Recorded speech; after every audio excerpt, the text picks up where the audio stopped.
de Hanouka. Nous ne sommes pas sortis encore, on profite jusqu'à la dernière miette de Hanouka, Baruch Hashem. On a lu ce matin une paracha particulière et je voudrais un peu être à cheval entre la paracha de ce matin, puisqu'elle est différente de celle qu'on a lue durant tous les matins à Hanouka, puisque aujourd'hui, la lecture est allée jusqu'à la première partie de la paracha de Be'alotra. Elle se termine par Ken Asa et Menorah. On parle de lorsqu'Aaron est arrivé pour la première fois à allumer la menorah, le candélabre, dans le Mishkan, dans le tabernacle, le premier de l'humanité à avoir allumé la menorah. Et voilà qu'on arrive aussi à la paracha de Miketz.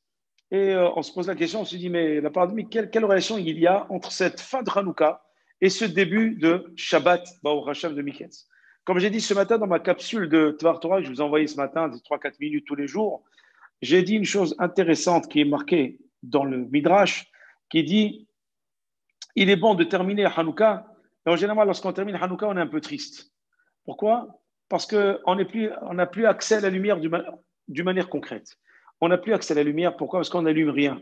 On ne matérialise pas du tout, par un geste, on va dire, par une action, l'allumage de sa vie, l'allumage s'éclairer en général.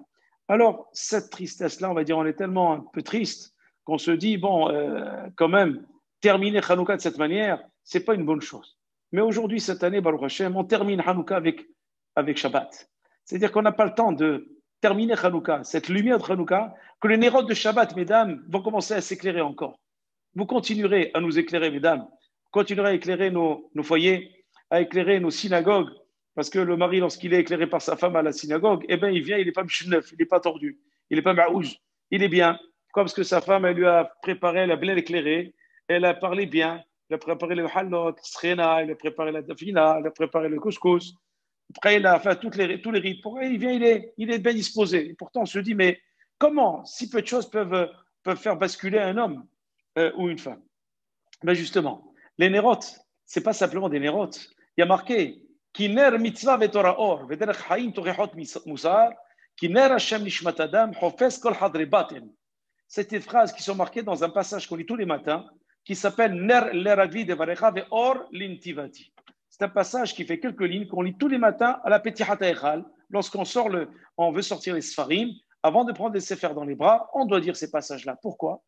Parce qu'il dit que la lumière d'Akadosh Baruch Hu, cette lumière qu'on allume, ce n'est pas une lumière véritablement qui va éclairer on va dire qui peut éclairer d'une manière concrète le monde. Mais rappelez-vous, le Midrash nous dit dans Parashat Be'alotra que lorsqu'Aaron a allumé la menorah, le monde entier était illuminé. Alors quelqu'un qui n'a pas trop de foi en Hachem, il dit mais vous êtes complètement dingue. Comment? La menorah, petite flamme, avait éclairé le monde entier alors que ça se pose à l'intérieur d'un tabernacle. Et oui. Pourquoi? Parce qu'on ne parle pas d'un nerf classique. On ne parle pas d'une lumière classique, on parle d'une lumière spirituelle. Cette lumière qui est éternelle, qui est cette lumière qui reste. Comme j'ai dit mercredi soir dans la conférence, lorsqu'on a parlé de la deuxième partie, comment éclairer sa vie avec les nérodes de Hanouka, j'avais dit que les nérodes de Hanouka sont les nérodes qui restent d'une année à l'autre dans le cœur de chacun. On intègre ces lumières, on s'approprie ces lumières et ensuite on vit avec durant toute l'année. La relation qu'il y a avec Parashat Miketz, je ne voudrais pas trop rester sur Hanouka, la Parashat Miketz, c'est exactement la même chose. Parce qu'on pense que finalement, une fête, elle a une échéance. Elle a un début, elle a une fin. Lorsqu'on a Hanouka, surtout cette fête joyeuse qui dure 8 jours, à contrario de Purim qui dure 1 jour, on n'a pas le temps de réaliser que c'est déjà passé. On n'a pas le temps de regretter Purim vraiment comme Hanouka. Pourquoi? Parce qu'on n'a pas passé assez de temps pour pouvoir kiffer, profiter, exploiter ces moments, pour pouvoir le regretter véritablement au profond de notre âme. Alors que Hanouka, on a passé 8 jours, tous les soirs, il y a des réunions familiales. Bon, bref, c'est vrai, aujourd'hui c'est un peu plus difficile, mais dans l'accoutumée, c'est des réunions. Moi, j'allume la première bougie chez toi, toi, tu viens chez moi pour la deuxième, et la 8e, et on fait une grande fête, etc., etc. On accompagne cette lumière avec des tas de festivités et de choix et de convivialité. Mais c'est pour cela d'ailleurs qu'on a ce regret une fois que c'est passé. Mais la paracha de Miketz, elle nous dit, c'est vrai que ça a une fin. C'est quoi Miketz? C'est quoi la traduction du mot Miketz? Chaque titre a un sens profond. Miketz, ça veut dire au bout de, à la fin de. Vayi Miketz shnataim yamim. Au bout de 2 ans. Et voilà que Pharaon va rêver. Ici, dans ce verset, ça rejoint ce que j'ai dit tout à l'heure. C'est extraordinaire. Il y a plusieurs termes qui vient nous faire réfléchir comment exploiter chaque seconde de sa vie pour être heureux et pour remercier Akadosh Baruch Hu de ce qu'il nous donne et réaliser et remercier la grandeur d'Akadosh Baruch Hu. Comment?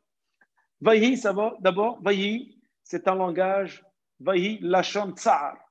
Chaque fois que vous avez Vaïhi dans la Torah, c'est un langage de souffrance. Et Vihaya, c'est un langage de Simha, de Tikva. C'est un espoir, c'est une joie. Pourquoi? Parce que Vihaya, lorsqu'on dit Vihaya, Vihaya Shema Tishmu dans le schéma, on parle de que de Berachot dans le schéma. Par contre, lorsqu'il s'agit de Vaïhi, Béchalach Paro et Aram, lorsqu'il s'agit du passage de la mer Rouge, au contraire, on dit Vaïhi, pourquoi? Parce qu'on sait qu'après, toute l'armée égyptienne va se noyer, va mourir.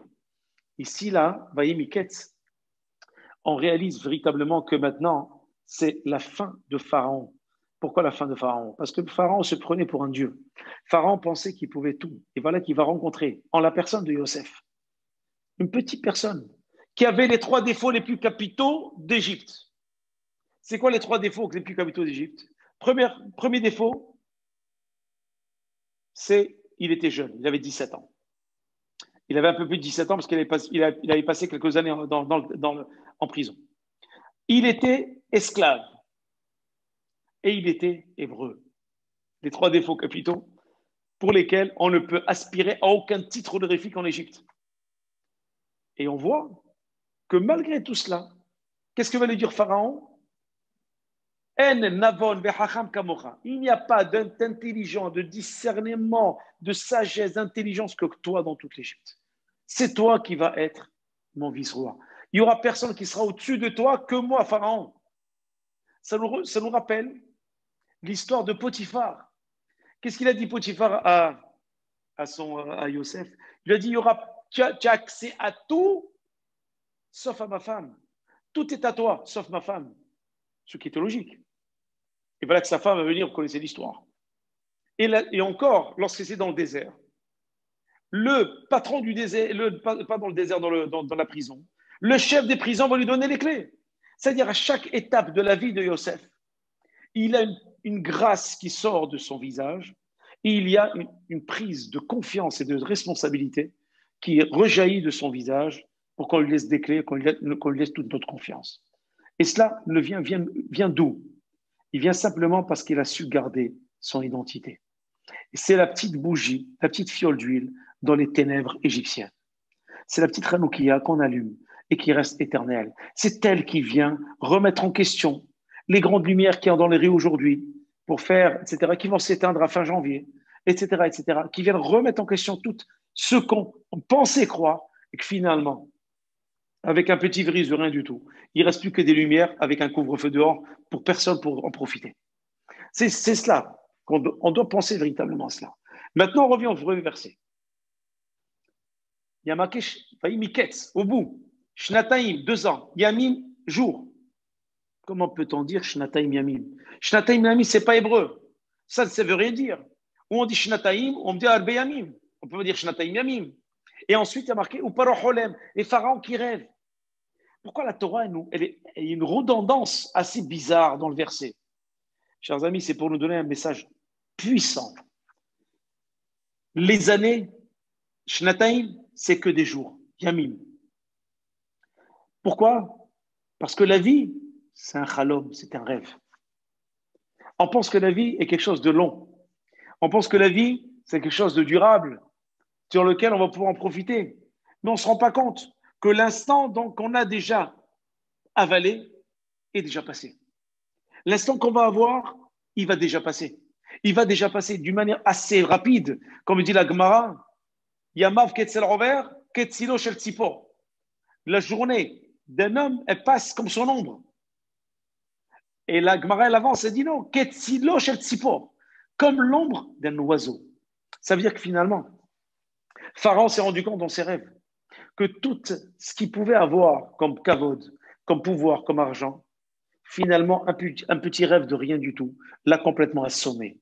Qu'il était perturbé. Il a demandé l'interprétation de chacun. Personne n'a su donner une réponse. Et voilà que ce jour de Rosh Hashanah, Yosef arrive. C'est qui Yosef? Pourquoi on va jusqu'à chercher Yosef à l'intérieur d'un puits, à l'intérieur d'un trou dans lequel il était? Un homme qui a les 3 tares les plus gravissimes, qui ne peut même pas avoir accès au palais royal, même pas à la cour extérieure du palais royal, tellement il a toutes les tares du monde aux yeux des Égyptiens. Il était jeune, il était hébreu et il était esclave. Et malgré tout, on va le laver, on va le raser, on va le coiffer, on va l'habiller et on va l'amener. Vayavo el Paro. Il est arrivé devant Pharaon. La Gemara nous dit, ce jour-là, c'était Yom Rosh Hashanah. Ce jour-là, c'était Rosh Hashanah. Pourquoi? Qu'est-ce que ça veut dire Rosh Hashanah? Rosh Hashanah, ça veut dire Yom Adin. Qu'est-ce que c'est Yom Adin? Yom Adin, ça veut dire, c'est le jour où Akadosh Baruch Hu remet les pendules à l'heure. C'est le jour où Akadosh Baruch Hu remet tout en place. Si quelquefois on a eu des incertitudes ou des injustices, il paraît que c'était injuste. Il faut penser toujours qu'Akadosh Baruch Hu remet toujours les choses à leur place. D'une manière ou d'une autre, à un moment et à un autre, il y a tout qui revient à sa place. Comme on dit, il y a une justice sur terre et elle est entre les mains d'Akadosh Baruch Hu. El melech yoshev al kiseh rachamim. On le dit à Kippour plusieurs fois, 26 fois. El Melech Yoshev, il est El, ça veut dire il est Dieu de miséricorde. Melech, il est Dieu de justice. Il est assis sur un trône, ça veut dire juste. Et en même temps, Rahamim, de miséricorde. Tout dépend des situations et tout dépend de la teshuvah qu'on a fait ou qu'on n'a pas fait. Ça veut dire que finalement, celui qu'on va appeler, c'est Yosef. C'est qui Yosef? C'est celui qu'on a voulu jeter le plus profond sous terre pour ne plus avoir accès à lui. C'est exactement Yosef, c'est le judaïsme. Qu'est-ce qu'on fait avec le judaïsme? On essaie de l'enterrer. On essaye de le brûler. On essaye de le tuer, de l'assassiner, de le spolier.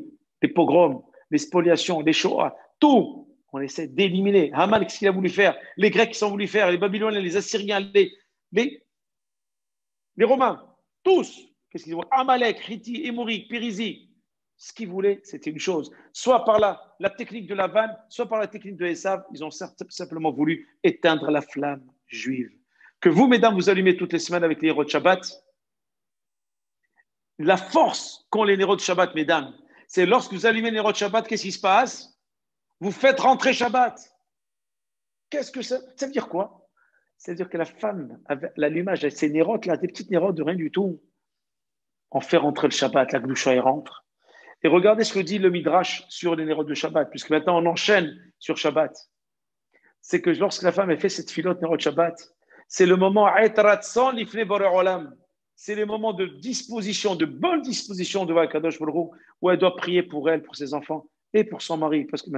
Pourquoi son mari? Puisqu'il va à la synagogue. Non, la prière de la femme, elle a une puissance que nul ne peut avoir. Devant les nérotes de Shabbat. Pourquoi? Et on dit que les nérotes de Shabbat sont un signe de Shlom Bayit.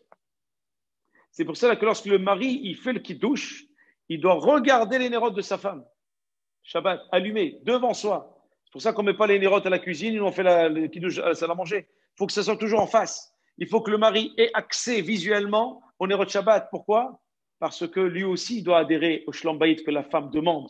Lui aussi, il doit adhérer avec la Kedusha du Shabbat, qui va être Mekadesh, qui va sanctifier avec la Baraka, Beshem ou Malchut, en disant Baruch Ata Hashem, Melech Haolam, Mekadesh, HaShabbat.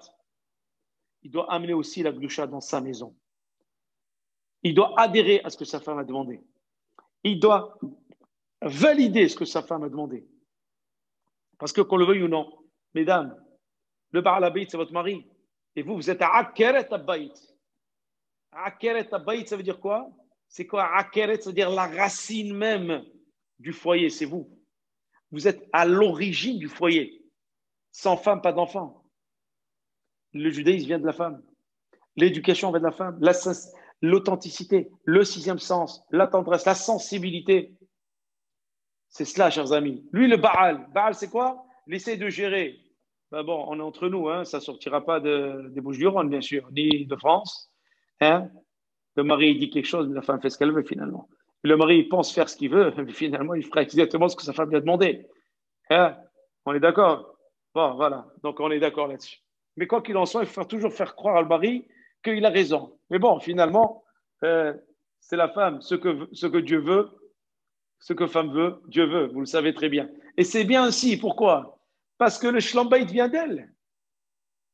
Il vient d'elle. Qu'on le veuille ou non. C'est elle qui fait les tfilotes pour cela. C'est elle qui donne cette impulsion du Shabbat lorsqu'elle fait la dikner shel Shabbat Kodesh. C'est-à-dire, je vais raviver la flamme du Shabbat Kodesh. Et c'est quoi raviver la flamme? C'est la flamme de la Torah dans la maison. Quand il y a la Torah, il n'y a pas de querelle, il n'y a pas de zizanie. Il y a Kadosh Baruch Hu qui est invité à rentrer. C'est pour ça que là, ce qu'elle allume, Shabbat, il rentre. Shabbat, c'est quoi? C'est le repos. Ishbot. C'est quoi le repos? Le repos. Même ceux qui sont, Hasve Shalom, dans le Gehinam, le jour du Shabbat, ils ne souffrent pas. Ils ne souffrent pas. Ils arrêtent de souffrir jusqu'à Motzei Shabbat où on allume la flamme de la Havdalah. Le Gehinam, il reprend de service. Pourquoi? Ça, en allumant les nérodes de Shabbat, la flamme, elle stoppe le Gehinam. Elle stoppe les querelles. Elle stoppe la zizanie. Elle stoppe les conflits. Il faut qu'aussi le mari joue le jeu. Parce que si la femme elle fait tout cela et le mari ne joue pas le jeu, on n'est pas dans la Louise. D'accord? C'est pour cela que le mari, lorsqu'il fait le kidouche, il doit regarder les flammes de sa femme.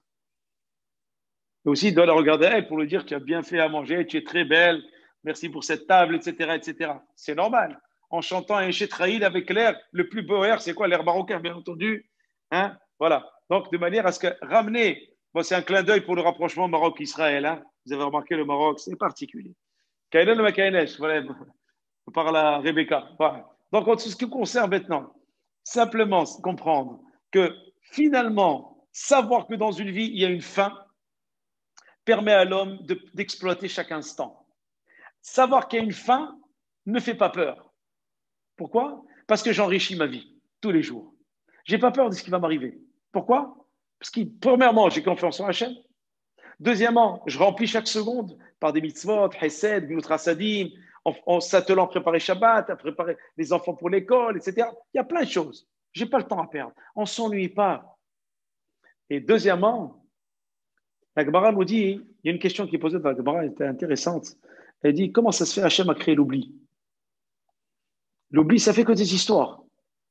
Regardez, pour ceux qui sont dans l'enseignement, j'ai oublié mon cahier, j'ai oublié mon livre, j'ai oublié de faire les devoirs. C'est que des histoires. Et l'autre, il arrive, j'ai oublié d'aller, tu ne m'as pas acheté un cadeau, et j'ai oublié le cadeau, etc., etc. Ça commence. Je dis, tu devais m'amener, tu ne m'as pas amené le pain, et c'est parti en cacahuète parce qu'elle a oublié. Et le mari, je t'ai dit, amenez le halal, tu ne m'as pas acheté. Et pourquoi? C'est que des histoires. Pourquoi Hachem a créé l'oubli? On sait très bien que tout ce qu'Hachem a créé a un sens. La Gemara dit, Hachem, il a créé l'oubli pour une chose. Mais l'homme, il a mis pour plusieurs choses. C'est quoi la chose? C'est pour oublier le jour de sa mort. Parce que s'il se rappelle du jour de sa mort tous les jours, il ne va pas vivre. Il va être triste. Il y a marqué Ibdat Hashem Besimha. C'est pour ça que l'oubli a été créé. Pour que tous les jours qui arrivent, il ne se rappelle pas qu'il y a une mort. Il ne se rappelle de rien. D'ailleurs, dès qu'on vit, dès qu'on a des projets, on peut aller se projeter sur plusieurs années.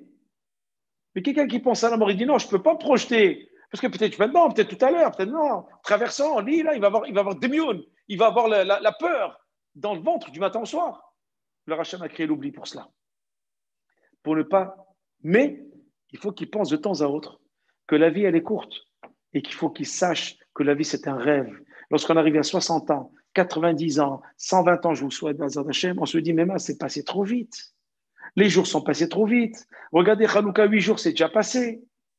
On commence à préparer Shabbat, que déjà, lendemain, demain après-midi, on se dit à la fin du repas de demain midi, déjà Shabbat est fini, tout est préparatif toute la semaine. Et c'est ça qui est extraordinaire.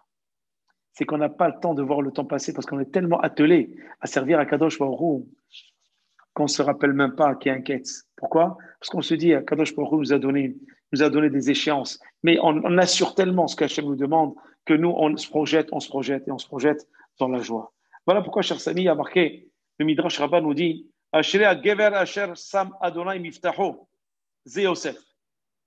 Béni soit l'homme qui met toute sa confiance en Hachem. Velo pana et rehavim, shevishvi sharamashkim, zacharti zkarti nitzou l'shteshanim. Il dit parce que une fois, il a fait une erreur, Yosef. C'est qu'il a demandé au maître échanson de le pistonner auprès de Pharaon pour qu'il le sorte de prison. Hachem, il lui a demandé 2 fois. Hachem lui a dit, puisque tu n'as pas compté sur moi et tu as compté sur lui, je vais te rajouter 2 années. Ça veut dire que toute la confiance, il faut la remettre entre les mains d'Akadosh Baruch Hu. Et ça, c'est une grande leçon qui, au sortir de Hanouka et à la rentrée de Shabbat, ne comptez sur personne. Ne comptez pas sur un homme. Arur asher iftah ba'adam. On ne peut pas compter sur un homme. Pourquoi? Parce que si je mets, bien sûr, je fais confiance à mon homme, je fais confiance à ma femme, je fais confiance à mes enfants, je fais confiance à mes amis, lorsqu'ils sont des bons amis, certes. Mais lorsque je mets la confiance que je devrais mettre en Hachem, je le mets en l'homme pour un projet extraordinaire. Là, on dit Arur Hachem iftah ba'adam. Maudit soit celui qui croit, qui met toute la confiance d'Hachem, il a mis sur un homme. Ça a été le cas de Yosef. Et tout de suite, il a accepté sur lui la punition. Il est resté 2 années. Il n'a pas sourcillé. Il savait que le jour de Rosh Hashanah, c'était la fin pour lui, pour pouvoir sortir. Et Hachem l'a sorti automatiquement. Et par la grande porte, il est devenu vice-roi. Maintenant, je voudrais revenir sur, parce que je vais très vite, j'ai passé le temps, il y a beaucoup de choses à dire. On voit maintenant, concernant la deuxième partie de la paracha. Qu'est-ce qu'on voit dans la paracha? La paracha, on voit que la rencontre entre Yosef et ses frères, c'est extraordinaire. Il n'y a pas de vengeance. Il y a marqué Vayakirem vayitnaker alehem. Il les a reconnus parce qu'ils sont tous revenus. Ils sont tous revenus. Pourquoi? Ils sont tous revenus pour acheter à manger. Et voilà que lui, il les a reconnus, mais eux, ils n'ont pas reconnus. Qu'est-ce qu'on voit? Un livre qui s'appelle Kedushat Levi, c'est un livre que j'aime beaucoup, qui dit la chose suivante. Derech haolam, selon la nature de l'homme, elle est que Adam un homme qui a été vaincu par son ami, il éprouve une grande souffrance parce qu'il a été vaincu, il a été battu. Ou prennent donc,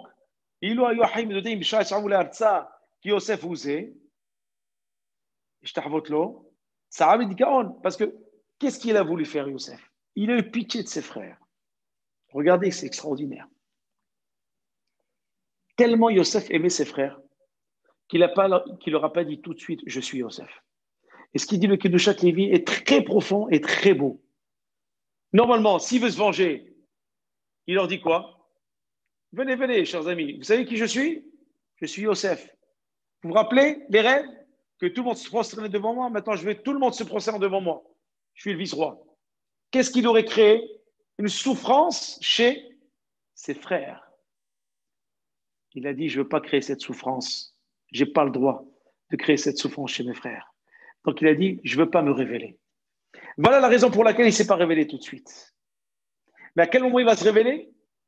Une fois qu'ils auront fait tchouva dans la paracha de la semaine prochaine, dans Vaïgash.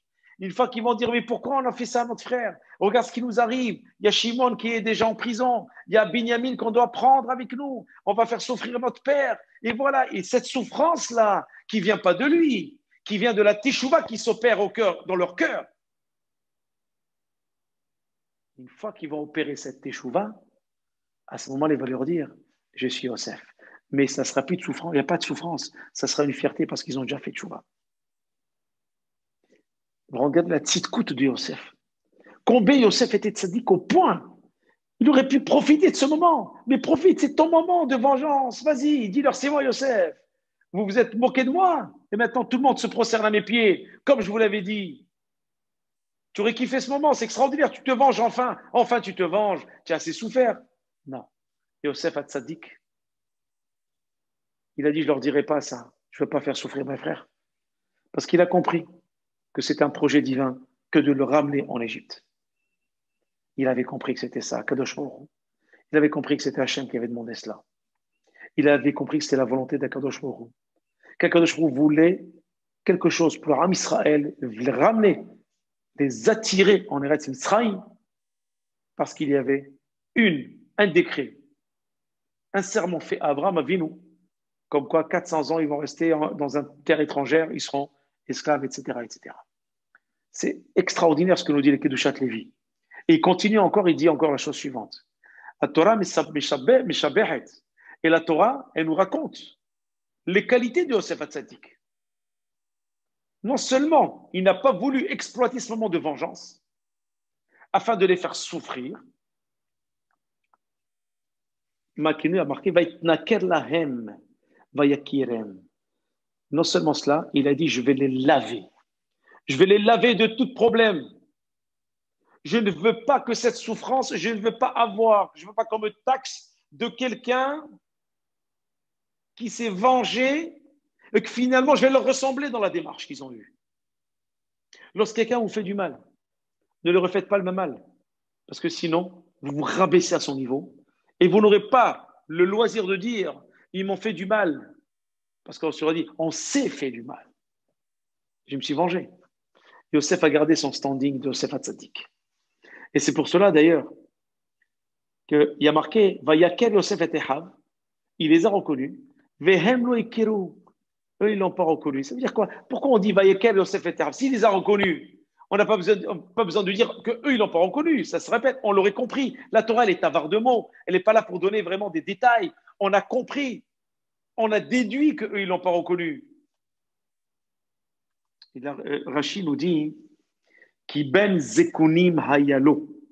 Shayaziv ikonin shelo domelo. Vaya efod domekulo aviv. Pourtant, il y a marqué que lorsqu'il a commencé à prendre un peu de l'âge, il ressemblait de plus en plus à son père. Alors la question que pose Rachid, mais comment se fait-il qu'ils n'ont pas reconnu, puisqu'il ressemble de plus en plus à son père? Alors il dit, la réponse elle est magnifique. Ça c'est un livre qui s'appelle le Siftet Tzaddik qui répond. Et on va faire une belle conclusion là-dessus. Et il dit, Beram Yosef haya omram domé la vie bakol. C'est vrai, Yosef, il ressemblait à son père dans tous les domaines. Mais maintenant, il avait 39 ans. Le moment où il est devenu vice-roi, il avait 39 ans. Haya domé Yaakov. Mais il ressemblait à son père Yaakov, son père, lorsqu'il avait 39 ans. Mais ses enfants ne l'ont pas connu lorsqu'il avait 39 ans. À leur père, puisqu'il les a eu un peu plus tard. Mimila, ils ne l'ont pas reconnu, parce qu'ils sont venus au monde bien après. Ça veut dire que finalement quoi? Ça veut dire que Yosef Hatzadik a ressemblé à son père d'une manière qualitative, d'une manière physique, mais comme lorsqu'il avait 39 ans. Et ça nous montre quoi? Que Yosef Hatzadik adhérait totalement à Yaakov Avinu. Tout ce qu'il a fait, physiquement, moralement, spirituellement, il a toujours adhéré à son père. Et c'est pour ça qu'il va faire quoi? Il va commencer à les rendre bitchouva. Comment? Il va leur dire, vous êtes des espions. Et c'est là où va commencer la teshuva qu'il va provoquer dans le cœur de ses frères. Et c'est pour cela, chers amis, qu'il y a marqué Eta Elohim aniyare. Tout ce que je veux faire, c'est avec la crainte d'Hachem. Je ne veux pas faire cela parce que j'ai envie de le faire. J'abuse de mon pouvoir. Non. Je veux vous apporter le repos, la sérénité et la teshuva à travers toute la démarche que je vais avoir. Non seulement je vais vous donner à manger, non seulement je vais nourrir mon père, mais en plus, je vais vous remettre en question afin que vous-même vous revenez sur vos actions et que vous puissiez regretter ce que vous avez fait. Et c'est exactement ce qui s'est passé. Et lorsqu'il a entendu, parce qu'il pensait qu'il ne comprenait pas leur langue, il les a entendus en train de regretter amèrement. Et on a dit que la première étape que le Rambam nous dit pour la Teshuvah, c'est quoi la première étape? C'est regretter ce qu'il fait. Regretter la Havera. Il y a 3 étapes. Il y a regretter, ne pas recommencer, ne pas récidiver, et bien sûr, continuer, avancer. Eux, ils ont regretté. Et de ce regret-là, lorsque Yosef a entendu le regret vraiment de Yehuda, parce que Yehuda, c'était lui, le patron, on va dire, des frères, c'est lui qui avait la personnalité, à ce moment-là, voilà que Yosef et Yehuda, les deux Mashiach, vont discuter ensemble la parasha de Vaïgash. On va lever la voix. On va beaucoup lever la voix. Yosef, il dit à Yehuda, qu'est-ce que tu crois? Toi, tu es un lion, moi, je suis un taureau. Ma chère Yosef, il va venir avant ma chère Ben David. Ma chère Ben Yosef, on est en plein dedans, chers amis. On est dans ma chère Ben Yosef. On est dans les abîmes, on est dans les exils. Et le peuple d'Israël, c'est les petites bougies, ces petites lumières de Hanouka qui brillent dans le ténèbre de l'exil. Pourquoi?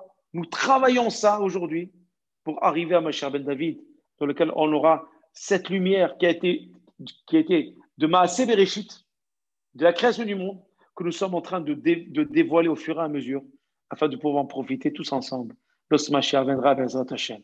Alors soyons dignes de Yosef Hatzadik, qui sont en Égypte, en France, aux États-Unis ou ailleurs. L'exil s'appelle l'exil. Bezrat Hashem, nous souhaitons qu'en cette fin de Hanouka, nous puissions tous ensemble, et ce début de Shabbat, tous ensemble allumer la Hanoukia devant le Kohen qui va allumer la menorah en Israël, en Eretz Israël, devant le Bet HaMikdash HaShlishi, Bevera B'Yameinu. Amen, ve Amen, tous en bonne santé, dans la sérénité, pour ce Shabbat Miketz, où Yosef Hatzadik va avoir une place de choix. Parce que le tzaddik, qu'on le veuille ou non, il arrive à ses fins. Même si les ennemis veulent essayer de le noyer, eh ben c'est comme l'huile dans l'eau, il revient à la surface. Qu'on le veuille ou non, il revient à la surface. Soyons dignes de cela. Et bien, Hashem sera toujours à nos côtés. Hashem yé be'ezrenu. Amen et Amen. Shabbat shalom ve'orach. Et je vous souhaite vraiment une bonne fin de Hanouka. Et Shabbat shalom ve'orach, de bonne santé, la sérénité. Soyez heureux. Et dans le